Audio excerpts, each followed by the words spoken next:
嘿，欢迎来到今天的丰盛奥文哈。来，今天要选的是这3张牌哈，1、2、3。然后1号牌是9号金币哈，这代表的是一个内在自我的满足哈，一个在物质面的东西都已经非常丰盛了，然后你在寻求一个新的契机、新的有兴趣的方向，还有人生新的乐趣哈。来，第2号是力量牌。力量牌是一种柔性的力量，一种像水一样的力量，它不是一个硬碰硬的力量，它是一个慢慢感化世界跟感化周遭环境的一个力量哈。再来是第3张，是愚人牌。愚人牌代表的是你会携带着先人的智慧后往下迈出冒险的第一步后，充满勇气，充满好奇心后，不畏恐惧，不畏未知的往下走。这3张牌各代表了不同的意义，你可以依照你喜欢的颜色、构图或是角色去选择。如果你的目光很难离开它，那表示你对它的共振非常强烈，你就可以选择它。你想要看更久，你可以按下暂停。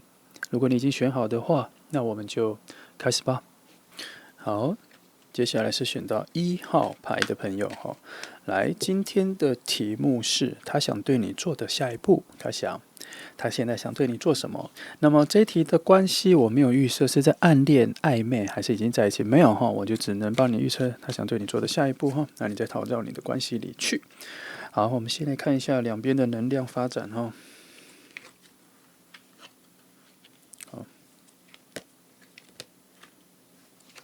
好，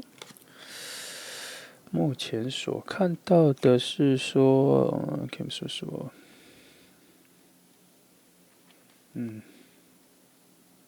你们的关系哈，你们的关系目前还在寻找一个，你们的关系现在还在寻找一个契合点哦，所以他其实还在探索你啦。我发现他还在探索你，探索你很多内在的东西，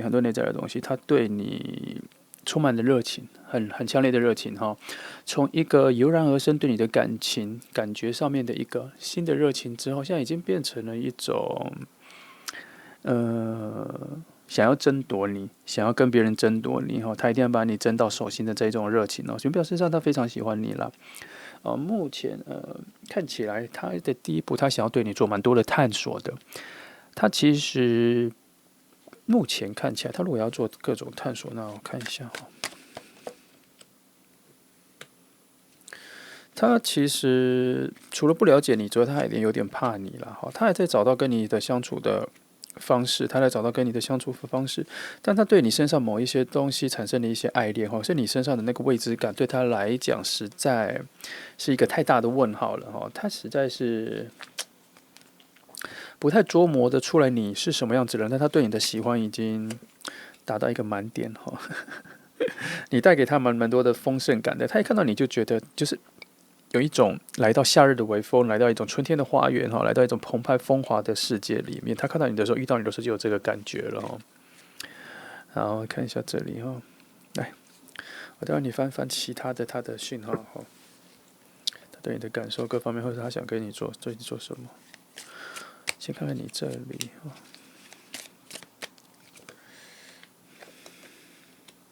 2号。因为你这里其实他对他来说哈，他感觉你有蛮多武装的啦，武装起来了，不太让人能够发现你内在的东西哈。他有问过你的朋友，然后他有请求过你的朋友帮忙哈，但是他还是觉得跟你很有距离。他现在觉得，他真的觉得他离你很远，他觉得他跟你是一个完全不同世界的人，他真的还在探索你，他还在努力的看清楚你哈。其实他跨不过这个边际，他有点束手无策啦。对于你这个人内在什么的，我觉得你这方面，如果你知道我说的是谁，你给他的讯号太少了，或是其实你也是喜欢他的，可是你一直感受不到他强烈对你的表达或什么，主要还是因为可能你们两个的讯息互相给予的讯息有点不错，是错的。我这边脑子突然有的讯号是你们两个可以单独约出去聊天啦，哈。这里有一个讯号，这边有一个建言是聊聊以前的事，聊聊以前的事，这对你们的关系有蛮大的进展的。聊聊以前的事，聊聊以前快乐的事，也可以聊聊家庭，聊聊父母、兄弟姐妹。这个话题感觉你基本上有点禁忌，可是这里没有，这里有被支持。以前的事、家里的事，是你们的好的话题的展开。这边有说哈，然后他因为开始了解你了，开始了解你之后，他的动作，他的主动性，他知道怎么对你好。现在的各种动作、各种讨好你、让你开心的事情都变得比较精准了，会变得比较精准哦。给他一点机会，他现在获得的讯息太少哦，所以总之啦，以今天这个题目来说，他想对你做的下一步是在更深入的探讨。目前来说是在更深入的探讨。他现在卡住了，我觉得你可以主动一点啦，你可以主动，也不要都这么被动，主动一点，跟他一起出去，约他出去然后多聊天。你们要多聊天哦。你们的关系需要达到一些文字上的交流，让他更了解你，不然这个不明朗的东西会越来越多哦。不要带朋友，不要带朋友。来，我再看更多一些讯息哈。就你们两个就好，不要带朋友。好，我看一下别的哈。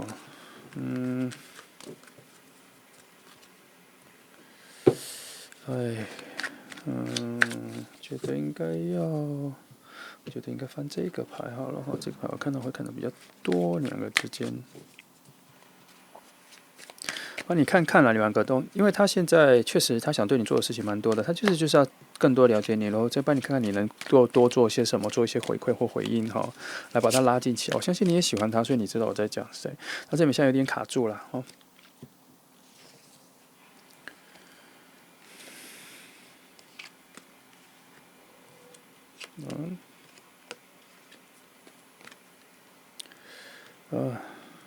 看，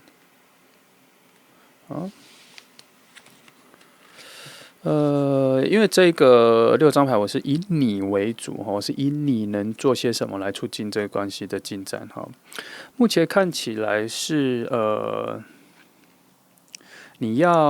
他真的有要你主动一点哈，你要主动，回头主动一点，然后做一些你不可以这么被动，然后你要再更主动，你要再更迈出那一步哈。尽量白天出去，去有阳光的地方，可以感受得到热情的地方哈。然后记得要谈一些内心的事情，不要浪费了约会。要谈内心的事情，要问。目前这关系是可以开放起来的，可以问的哈。然后当你们开始聊到内心的事情的时候，除了彼此能够了解彼此之外，还有一种疗愈的讯号有出来。你们的感情关系要再更进一步，是要有彼此疗愈的这个感情，这个情愫要出来哈。这感情要出来，不然你们会一直有一个门一个墙挡住。现在需要开这个门，就是内心的挖掘，内心的东西还没有达到一个共识，还没有达到一个契合，还没有达到一个信任度哈，所以关系卡住了。即使对方也想要往下对你多做些什么，但是有点不知道从何下手，没有 idea。他那个风能量太少了哈，给的那个他的创造力、他的想象力、他的推销能力比较弱，他比较单调，他比较直来直往，他真的比较单调，所以你要给他一些空间去让他去挖掘哈，帮他开一些门让他去挖掘你，胜过你直接给他所以我才说要交谈，让他探索你从言语上交谈，让他做。但是我觉得热的天气、阳光比较多的天气的情况下会更好哈，因为太阳牌它给人很多暗示啊，这里我觉得他给我的是天气哈，那我觉得因为他这里搭配的前面一张牌跟这张牌，我觉得阴暗的东西太多了，那个冷冷湿湿的感觉太多了哈。所以这边出太阳牌的时候，我觉得天气舒服的天气、好的日子、好的假日，两个人心情都会比较好的情况，谈一下内在的东西会有非常大的帮助哦。来，我再帮你看。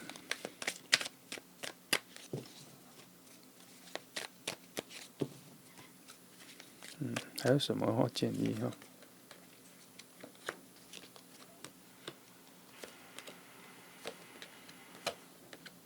这里的话，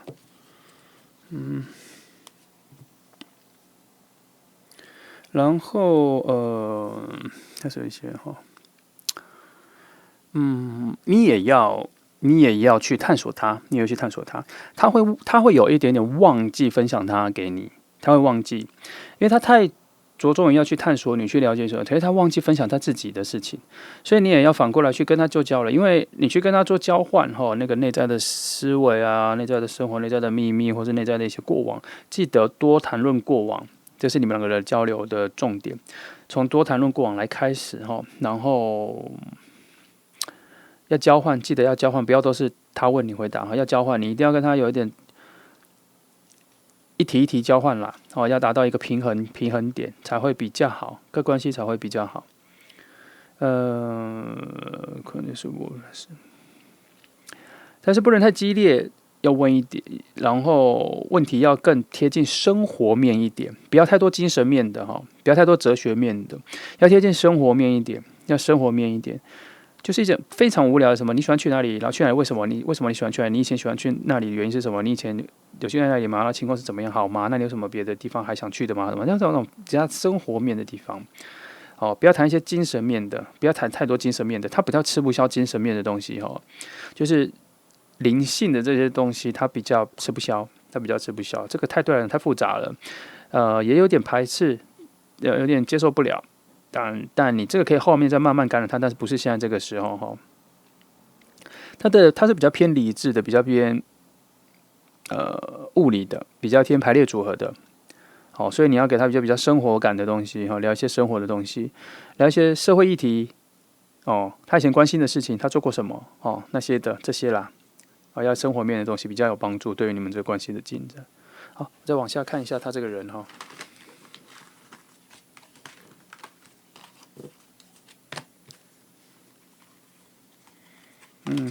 看一下他这个人的话，从这里好了。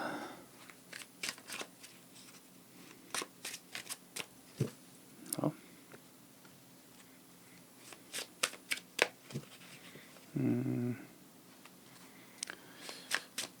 好，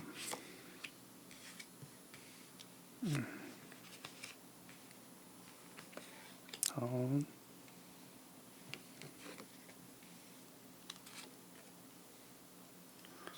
4-7他跟我讲的一样，他其实是个比较简单的人，他比较简单然后他其实有一些旧的想法但他可以被开发，可以被开窍然后他认定你之后，他会全力的保护你，所以你如果有一些你不想回答的这种事情，或者你不想谈的事情，他会马上感觉到，他就不会再追问下去了他会很重视你的感觉他还蛮重视你的感觉，他其实就是因为想要知道你需要什么，他才能够给予那还不错了。然后这个塔我待会再来讲我还在思索一下这个塔在这里出现的意义，或者先讲后面然后开始有一些宝剑出现了啦所以他确实他灵性方面东西是不足的，但是他对于你给他的回应他能够用非常理智的方式去理解，所以你在跟他谈论一些过往的事情的时候，他比较不会有太多的情绪去带动，他会比较多的就是他就是一个回忆，他就是一个记忆，然后我们来分析，我们来分享一下以前发生的事来怎么改变他所以从这个角度上，他试着了解你的同时，他也会试着了解他自己，所以才会有一种疗愈的感觉会出来他从这个聊天里，他有一种也会有一种疗愈的感觉，这个疗愈的感觉就是增进你们两个关系的然后这个塔在这边给我的感觉是说这是你们的距离啦，他觉得要了解你的难度大概就是这个程度啦很难，要爬到最顶上，你在上面才会知道他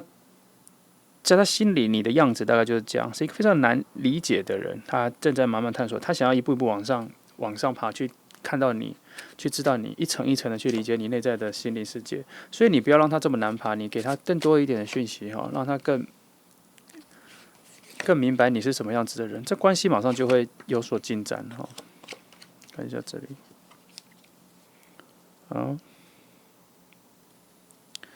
你的外在跟你的各方面其实不用太担心他其实很喜欢也是他的菜，他什么的，他对你内在，他对你的人有很多的。不过我今天现在讲到这里我都觉得这是一个交往关系。选到1号牌的人，我脑袋出现都是一个交往关系或是暧昧关系，就是2个人有事的交往。但是如果你是用一种暗恋的想法去想一个陌生人，或是一个他对你没有什么太多在意的人，然后他会对你现在做什么？我觉得这个1号牌对你来讲是不灵光的哈。这1号牌是对你是不灵光的，因为他这一题比较适合接近，就是已经出现在一个他已经有关系的状况下的牌啦。如果你是暗恋或什么的，我觉得这一题就完全不灵光了耶。因为我刚讲的东西都没有在这个里面哈。我就没感觉到，如果是暗恋或单恋的话，这个群没有，最多只能帮你看到说你在暗恋的那个人，或者你在单恋的那个人，他就是一个比较直的人，他就是一个比较理性的人，他对感情其实没有什么太多情绪或什么，就只有这个层面的可以理解到这个人。但是他要对你做什么，我这边就没有办法看到，因为那个单恋的。好，但是如果你已经交往的或什么的话，他基本上他就是要准备探索你，然后他对你好奇你什么各方面，他想要关系有所进展或什么的，更多一点了解你哈，之后他就可以确定关系，最后你们关系就能够再往上升。现在欠缺的就是一个进阶，一个小小的进阶不然到最后两人的关系会被捆，要小心哦你们这个感情都没有在往上进阶，没有在更了解更深的一个，没有被探索，没有在更多的内在的深层的回忆记录经验做一个交换你们2个的连结很快就要断了因为他会有一种沉重感，会压过他的好奇心，他的沉重感好奇心，他很快就会转向走向更舒服的方式他会慢慢不知不觉的会淡掉他对你的好奇心跟追求感他的重视，所以你可能要多做一些事情你可能要多做一些，给他更多的你啦，给他更多的你，让他更多的理解你，才有可能这关系才会更前面。好，这就是选择1号牌的朋友希望给你一个比较多的未来的一些正面的想象希望你喜欢记得按赞谢谢你来听。来接下来是选择2号牌的朋友今天的题目是他想对你做的下一步是什么？他接下来对你做的下一步是什么好，今天这一题我不太确定是不是可以适合你在暗恋某一个人来看这题了。这题比较像是说已经有暧昧关系，就是你跟这个人有在相处了，已经要跟这个人有在相处了，然后是暧昧关系还是确定关系还是交往关系不知道，但是可能比较不适用暗恋的关系但是它其中有一个能够预测到这个人的性格或内在的样子，是不是人格各方面，它是有能够看到。那这个可能就是暗恋某个人的朋友，你可能会得到的一些讯息，基本的啦。那其他的就比较适合这题。那我们来看看今天这题。来，以目前看到的2个人的能量啦关系能量，这个牌对我来讲比较隐晦所以大家花比较多时间看。是，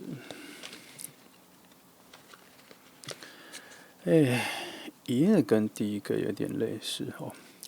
简单来说啦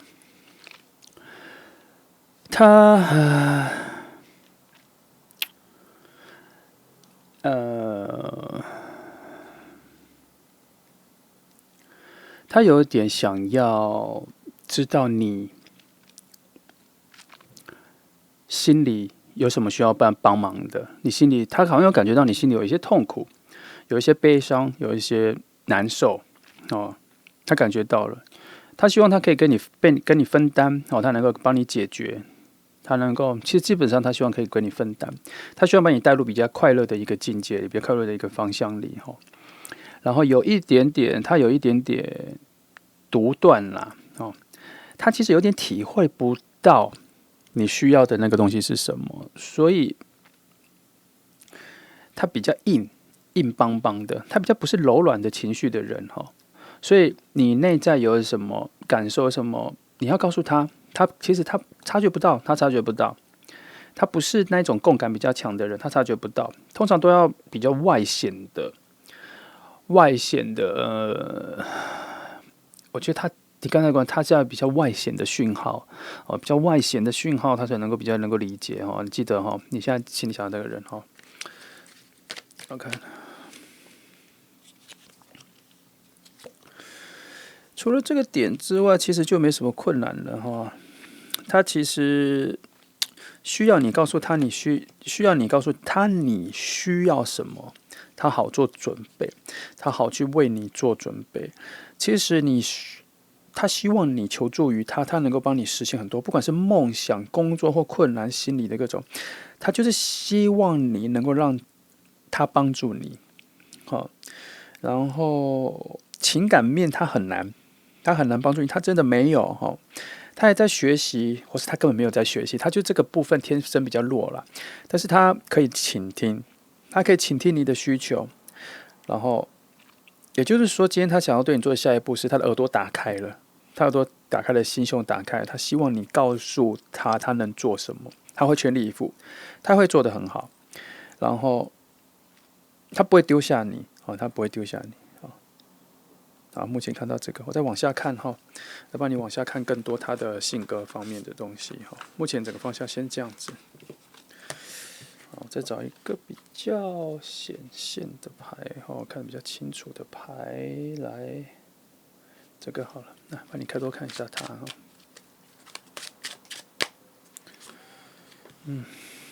用这个方式看。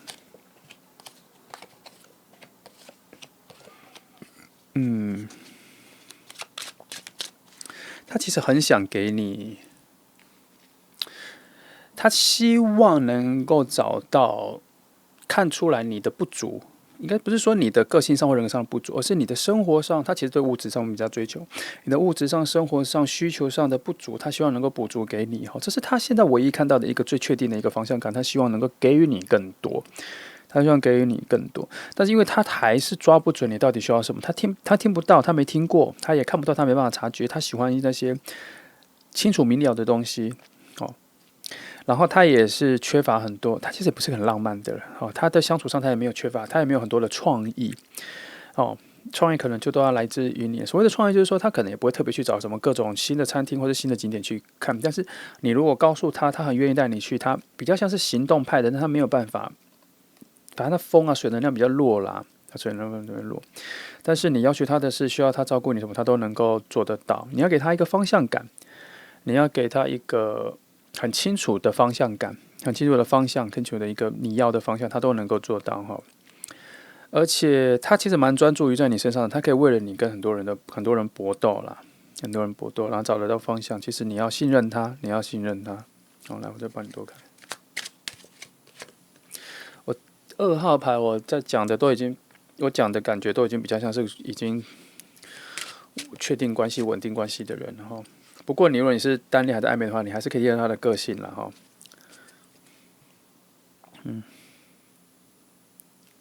3哈，他其实现在有一点点无助啦哈。除了你的帮忙之外，他还问过他朋友，希望他朋友告诉你说你是什么样的。问过你的朋友说你是什么的，他有点不上不下的哈。他还在寻找那个希望哈，寻找那个能量，但他好像有点不拿手哦。所以你的话，你已经知道这点了，就不要折磨他了，尽量跟他分享，跟他多讲讲你想要什么，你的人生规划，你想去哪里，你喜欢什么，你最简单的乐趣在哪里，你的兴趣在哪里，他会跟随你。他除了会跟随你之外，他会配合你，而且还会满足你再看看好了，对啊，力量真相，他还在，他在探索你啦，那你跟他直接讲就好了哦。我觉得这里大概看到，我来看一下你这边的问题。我觉得你这边给他的问题蛮大的耶。就是我有清楚的感觉到，我不知道你是喜欢他还是希望他的追求还是什么。我觉得这一题上一次也盘过，这一题都有一个共同问题，都是来看牌的人，你们给出的讯号他都接受不到，或是给的讯号是错误的哈，好像都需要再更明了、简单一点。一般来说，你会看这个牌，表示你的心思就是特别细腻。可是通常这个牌的对象，通常心思都没有那么那么细腻啊。他们比较简单，只是没有你那么敏感哦。我现在在看的是你的部分哦。3张的宝剑，你很复杂，你非常复杂，你的困难、你的烦恼各方面内外在都表现出来了，所以你让他觉得看不清楚，因为你的变化很多，你的想法变化很多，可能连讲话速度都很快哈，思维、想法、点子很多，很复杂，变来变去，常常变来变去哈。但是你又以为你是很清楚的，可是这个差别在于，你觉得你很清楚，可是别人接受的很复杂，这是有差别的哦。因为你当然自己每天都在思维这些复杂的事情，你当然是清楚的啊，你分门别类的很清楚，可是别人收到的却是很复杂的，因为他不可能对方或是旁边的任何人不可能24小时去看着你整理这些你的思绪，他们都是一个讯息一个讯息接收，所以他们每次接受讯息都是你整理好了丢出一个，整理好丢出一个，对他们来讲都是没有连结的，所以你的人是蛮复杂的哦，思维思绪是蛮复杂，但是你觉得你没有，但是其实你有哈。传输讯息是复杂，你要再简单，我觉得你不用特别改你的，只是你要再简单化一点哈。你要再简单化一点哦。你看1号牌都出现了，你要简单一点。你的思维可以很复杂，但你的表达要再更简单，要再比你以为的简单再简单。好，然后你的表达里面，你传出的讯息里面，情绪的成分跟精神面的成分要拉低，你要拉低，尽量以一种，就打个比方，你要表达一件事，你看看能不能用一句话讲，然后一句话看看能不能在4到8个字就解决，来陈述一件事，要多这种简化的方式哈，因为超过7个字其实就已经很复杂了啦。哦，你要看看能不能用更简单的方式去讲一句话，然后每一次的对谈，每一次的聊天，都用简单的一句话来做回复，然后回复完之后不解释，哦，回复完之后去听去感受对方的反应，哦，看他的反应是不是能接受到你。有的时候你传出去的讯息，你立刻就解释了，反而会有产生更多的讯息，反而会变得事情更复杂。你看传出去之后，看对方的反应，去理解对方的理解程度多少，再给予新的反应，哦，再给予新的讯息。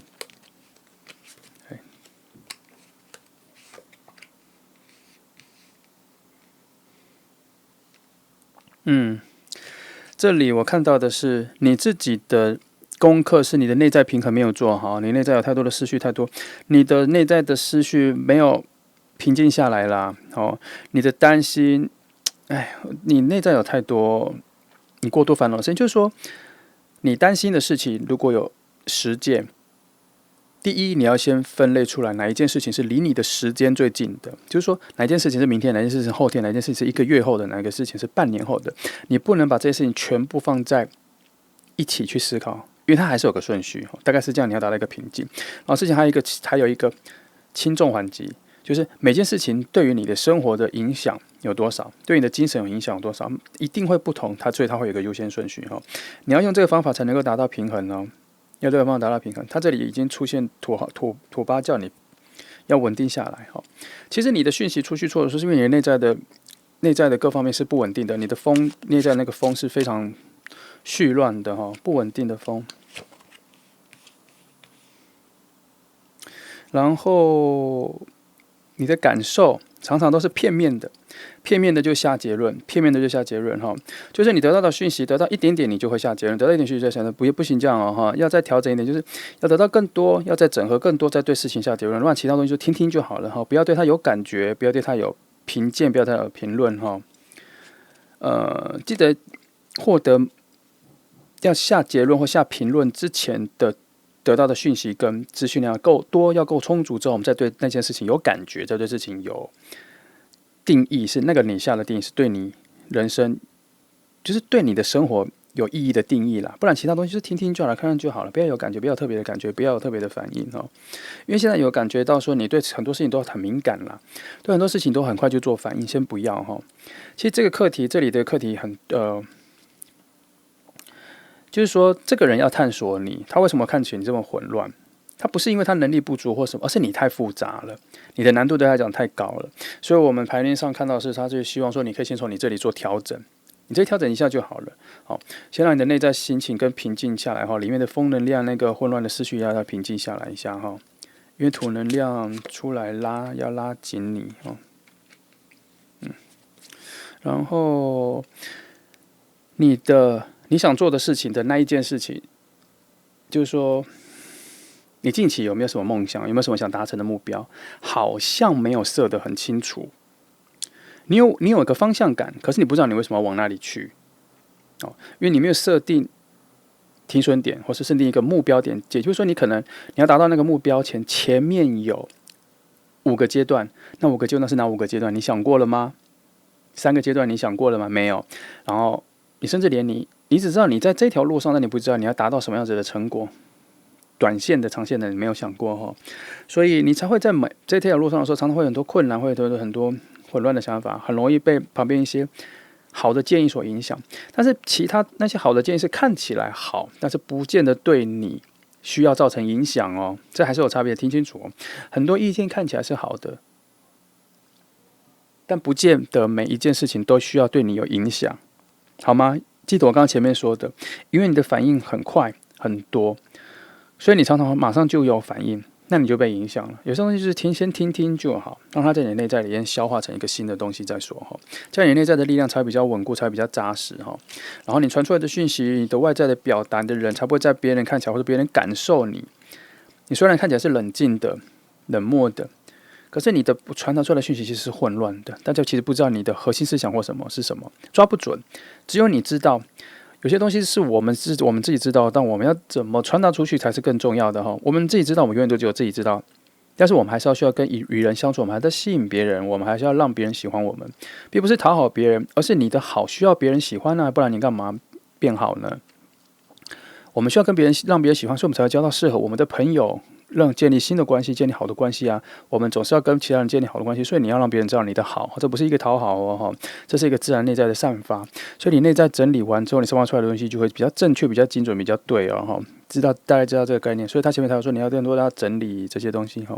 所以你现在就说你很多事情的反应都太快了，所以因为你反应都太快了，所以你会把这些东西都当成一个资料放在你的心里。可是这些都是没有整理的，主要是因为你反应太快了，所以你对很多事情的感觉都加深了。加深之后就很难分类哪些事情才是真正需要感觉，哪些事情是比较重要，哪些事情是比较不重要的哈。所以你这个内在东西要整理一下哈，清楚一下，你走在这个路上，你要往哪里走，你要去哪里哈？你的方向感有，但是你不知道你为什么要往这里走。有一个大方向，可是其实你仔细想想，你会不知道我当初为什么喜欢走这里，为什么喜欢往这里走，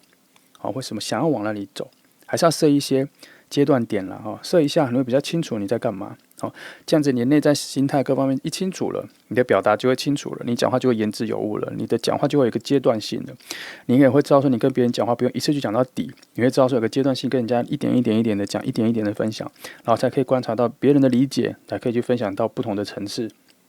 大概就是这样子哈，这个是你可能最近这个功课。那对方呢，其实今天这一题回过来变成想要教你，是因为我们牌面是希望你能够让他更容易理解你，所以我们关系才会进一步。他现在正在努力的探索你，正在理解你啦，可是他现在也拿不准方向或什么。主要我觉得还是因为你传出来的讯息他接受不了，他没有能力理解，或是他可能不理解，现在的他不可能理解，会有很多困难点。但是你可以先自我调整、自救，才助人嘛，才可以帮到他，好，这样关系才会有所提升。好。这次选择2号牌的朋友哈，希望我刚给你的这一题2号的蛮多建言的哈。除了形容一些关系，我发现你的部分除了牌面之外，帮你解释了蛮多建言，希望给你哈。你可以做一些调整，都不是很难哈。但是花一些时间，你会发现你会更喜欢自己哦。好，希望给你一个乐观的方向哈，希望你喜欢，谢谢你来听。好，接下来是选到3号牌的朋友哈，来，今天的题目是。他想对你做的下一步是什么？哦，这个我们来推销一下，他想对你做的下一步是什么？然后这一题可能比较不适合你在暗恋某些人哦，因为他这个内在比较多一些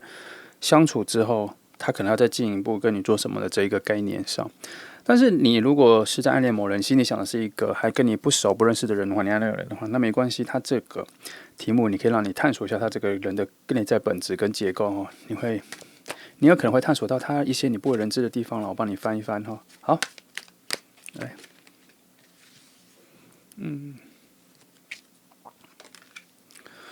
目前他想对你做什么？哦哟，他想跟你有一个很稳定的关系，非常稳定的关系，而且是心思上哈、精神面上、价值观面是一个非常契合的关系哈，所以他会跟你在做更多的确定。我这边看到的是，他会跟你在做更多的确定，而且这个确定不是感性的，是一种比较理性分析的。但是其实他跟你内在表达一些理性分析未来现实生活样子，可是其实他求的是一个内在的精神面的安定，不是生活面的安定。他自己是没有办法没有发现，他其实在追求一种内在的平静，而不是他讲的这些物质的。可是因为这些物质的生活的东西让他感觉到稳定，所以内在才会感觉到平静，这是他现在在追求的。他可能也会开始展开跟你做这些的沟通，或是在你生活中对你做一些确定。所以他会现在偷偷观察你啦，他现在会偷偷观察你的品质。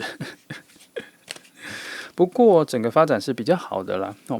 因为太阳牌在这边的话，表示他这些的作为是往好的方向走去，所以你不要担心，你现在就尽量的展现你自己就是最好的。我总是这样说，你尽量展现你自己，因为当你看了牌之后，得到一些讯号，得到一些，我觉得有时候看牌给你一些讯号、一些建言，结果你们都调整，有时候会让人调整到不像你自己，所以我常常会跟你说，你要专心的做你自己哦。你要专心的感受一下你自己的喜怒哀乐和你的喜好跟你的好恶，你要感受一下，然后尽量往那个方向走。你要很自然、很自然的顺势而为的走。它这个整个能量跟它的关系或你们的缘分，整个宇宙推动给你，或是它给你任何谁，才会只要自然的实现起来。虽然你看到了牌，你会知道一些平常你不该知道的讯息，或是你不想知道的讯息，或是你该。就多余的讯息，它会影响你的判断，但没关系。但是你记得要保有你自己一个自然的行动方向哈。所以像这一题哈，就是让你知道了，他其实很多表面上做的一些要求，他对你的要求，对他自己要求，其实他是在求一个自己内在的平静。所以如果你让他感觉到你的人是很稳定的，那差不多这关系就有一个很好的发展跟进阶了啦。也不用多做太多事情，他要的就是一个平静跟内心的平静啦。随便就是简单来说，他前面这个难题内在的平静一稳定下来的时候，你们关系就会进阶了，然后他会对你有一个全新的想要带你去进入一个新的关系境界了哈。不过目前看得出来，他其实觉得你是相对稳定的啦，没什么太多的，所以他现在有点想要突破这个关系，所以他现在其实有点想要突破你们两个的关系，然后他还在找，他还在找，我觉得他在找其中的一些乐趣，他在找这个关系的一些趣味点更好。他现在可能觉得有点平淡，不过他快找到了啦。因为讯号0已经出来，一个初始的感觉，一个原始的感觉已经出来了，表示他已经快找到了，因为他已经下一个阶段已经启动了，下一个世界的能量已经启动了，然后已经在等他了，在等他就只是在等他开门而已。然后目前看起来就是他会带领你，把你们两个关系再进入一个新的阶段，无论你是暧昧还是暗恋或什么，就会你们关系会再好一点，因为9杯出来了。然后这个好是比较外显的哈，旁边的人啊朋友都会发现你们的关系变得比较好，你们变得比较亲密。如果你是暧昧的或什么，别人还会误认为你们已经在一起了也会有这个讯号出来。但是都是因为他主动性，他要主动让你两个关系再更拉近，再更往上更近一阶好，反正你们因为他的主动性人会变得比较亲密。那我们再看看他的部分他到底内在是什么样子的人或是什么？来看一下，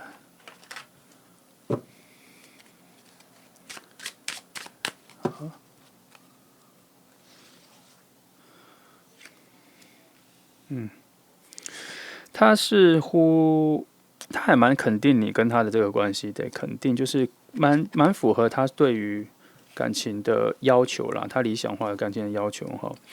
然后他对于你们两个未来已经有比较多的想象了。所以他有一点点在慢慢的让这个关系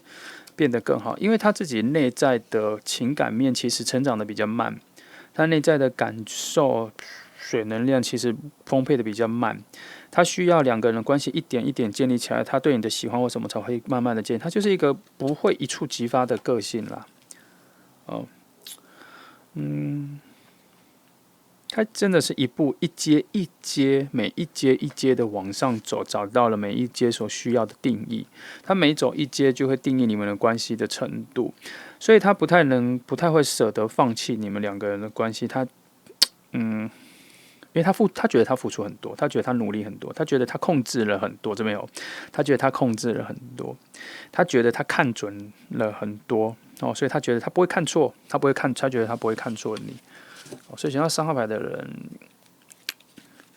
在整个他的内心潜在世界，就是他会带领你啦，带领你往新的地方走去。来，我现在翻第2牌，我想看看他内在的一些思维的缺陷或缺点，还是有一些死角哈。啊，不过他有一个缺点是，他不太会分享他自己内在的问题哦，而且他有点固执。他觉得他想做的事情，他就会做；他觉得对的事情，你很难说服他哈。通常，因为他觉得他思索了很多，他觉得他对就会对哈。然后他其实蛮难探索的，你其实不太理解他。我跟你说，你其实会不太理解他哦，因为他非常难探索。然后他表达出去的东西也很少哈。然后其实你给他的建议或什么的，你想要什么，他其实有耳朵不太打开，他不太听，所以他有点霸道，不过也因为这样子，他有点爱面子，所以他有一些困难跟生活的难处或什么，他会把它隐藏起来，你很难挖掘，他也很难分享给你，所以也就不要挖掘了啦。他愿意跟你分享什么就跟你分享什么，他有一个隐形的保护膜在保护他，可是他自己建立的一个安全感，所以反正这一题我觉得用霸道来形容这个人还蛮对的，因为这些整个牌的一个走向就是我看到的就是这样。不过他还好啦，他也不是一个只有霸道而已，他还是每件事情都能够做到很对、很成功、很满足哈。他只是比较固执己见，比较刚愎自用，但他的成功率、他的做事情的效果还是有在哈。只是他蛮内伤的啦，他很多痛苦什么都往自己内在吞啦哈。如果你跟他相处的话，我希望你能够多让他舒展一下身心，让他常常放松。让他去他喜欢的地方哈，让他你现在看牌，你知道了，他内在有很多他不会说出来的东西，他常常在内伤的状态，所以你要让他常常放松让他如果有说他喜欢去哪里，他喜欢吃什么，就马上带他去，让他放松，让他松下来。他不太知道自己需要放松，但他知道自己去哪里会比较快乐，会比较舒服，所以你要多引导他，或是多配合他去，他才会达到一个比较平衡。不然我觉得他有的时候太逞强了，太忍耐了，他有一点都在爆发边缘状态。爆发什么情绪爆发了？可是他会在一个人的时候爆发，他不会爆发在你身上。为什么我这么肯定他不会爆发在你身上？因为我没有看到水能量跟一些坏的能量连接在一起，反而是一种内缩的能量比较强。那我来再看一下别的。再探索一下你们这份关系相处起来的有什么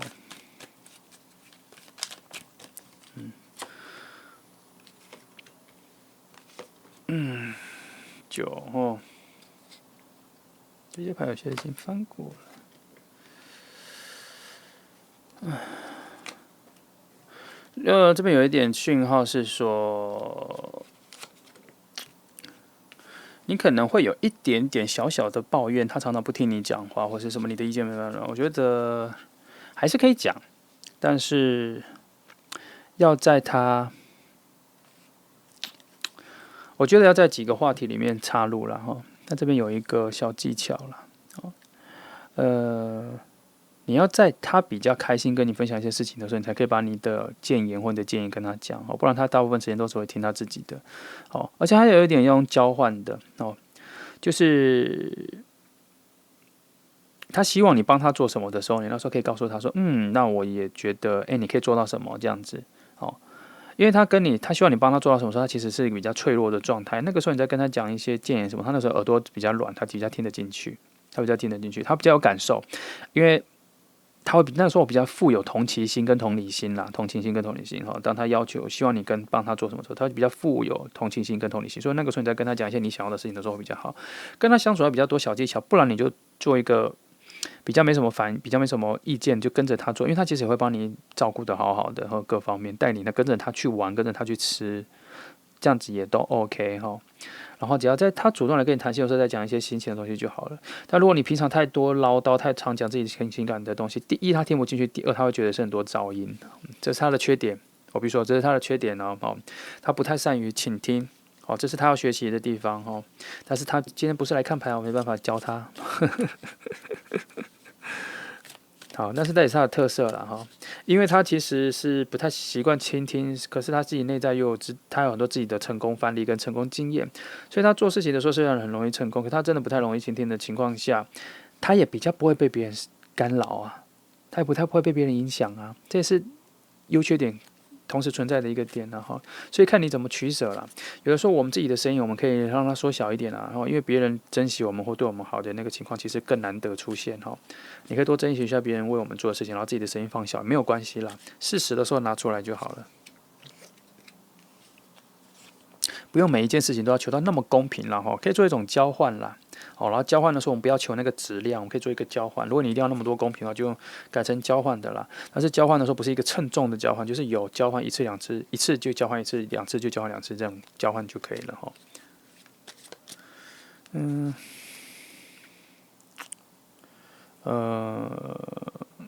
样子，这里我觉得，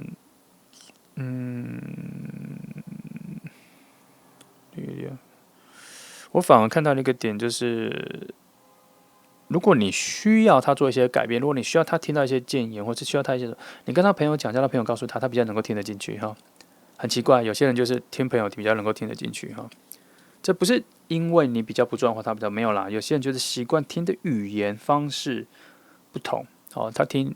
朋友的语言方式，他比较能够听得进去，这是他的惯性，这是他的模式哈。不要做比较，记得绝对不要跟朋友做比较哈。来。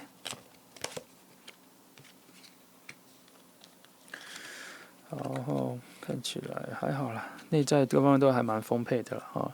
只是真的是要提醒你，跟他相处要蛮多小技巧的啦哈，有一些小手段哦。如果你要更什么的，更加了解他，或是更加表达你的意见，还需要一些小手段哦。但是如果是我就会当一个废人待在他旁边，因为比较轻松啊哈。他在享受他的人生的同时，我可以享受到我的轻松啊，我的自在。反正我只要轻松就好了，因为其实很多事情要忙，跟喜欢的人在一起，就是要享受一个轻松啊哈。好，他能给你的富足或什么东西都还蛮多的。好，来，我再来翻，最后还有一点时间哈，来翻一下塔罗要给我们什么建议哈，看看有没有什么建议。来，用这个翻好了。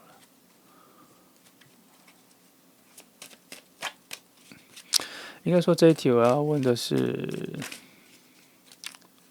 这个关系有什么更好的建议，可以让他们变得更柔软？因为现在感觉上关系上比较有点硬硬的，一点小小的硬硬的，有什么可以变得更柔软哈，或什么的。哦，你这边有告诉我说，你有时候要适时的叫他去休息啦，他很累了，他其实蛮累的，去叫他去多休息哈。然后后面会有你们后面会有一个新的一波，你们关系的会提升哈。可是提升的程度不高，因为他还是有一点点固执啦，他还是蛮固执的，他能够提升不，可是他会有一点小小的进步啦哈，他会变得比较柔软一点，他会变得比较善解人意一点点。但就一点点，没有特别多，让你也不要特别兴奋。然后这边有人在告诉你要多叫他去休息哈，他的内在跟他的肉体、肌肉各方面、精神力都有比较休息之后，多休息他才会比较柔软啊。他有点太紧绷了，他太紧绷了各方面哈，他对自己的自我要求又太高，他太紧绷了。我觉得你要追求的应该是说，每次跟他相处的时候，都让他能够放松，这关系才会更加的进步哈。才会有比较多的境界，然后他最后才发现这个契机点，就是他喜欢跟你在一起的时候，他甚至没有发现他其实是因为跟你在一起比较放松、比较轻松，他也不知道自己在追求什么。可是这里看出来的是，你每次跟他相处的，就要尽量让他有感觉到休息，有一种在现实生活中忙碌之后的一个休息。因为你不可能24小时都跟他在一起嘛，所以你每次跟他相处的阶段，你都要让他有一种休息到的感觉哦。所以不要给他很多的压力，不要给他太多的吵闹，不要给他太多的事情或是太多的麻烦，或是就算出去玩什么，也时间也不要拉太久，也不要去太多复杂的地方。可以以他的话，以他的想去的地方为主哈，还看他的体力、精神力为主哈。但尽量为一个核心思想，就是尽量让他感觉到放松、休息哦。跟你在一起就是非常的自在放松，这才是最重要的。好，这是选择3号牌的朋友哈，除了今天的题目之外，还讲了其他别的哈，希望能够给你找到一个未来比较多正面乐观的方向哈，让你有点正面的期待。好，谢谢你喜欢哈，谢谢你来听。